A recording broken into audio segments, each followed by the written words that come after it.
তো বৌমা তুমি এসে গেছো? বলছি সব ঠিকঠাক করে নিয়ে এসেছো তো? মা আমি সব পেয়েছি, কিন্তু গরম মশলা না কোথাও পাইনি। সব দোকান খুঁজেছি, কিন্তু কোথাও গরম মশলা নেই, সব ঠান্ডা মশলা।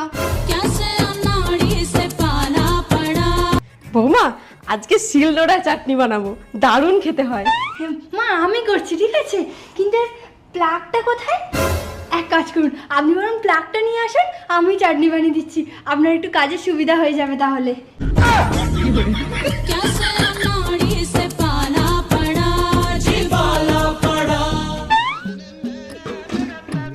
বৌমা বলছি এটা হয়ে গেলে ধনেপাতাটা একটু উপর থেকে ছড়িয়ে দিও তো। মা ওপরে তো চলে এসেছি, এবার এই ধনেপাতাটা কোথায় ছড়াতে হবে বলুন।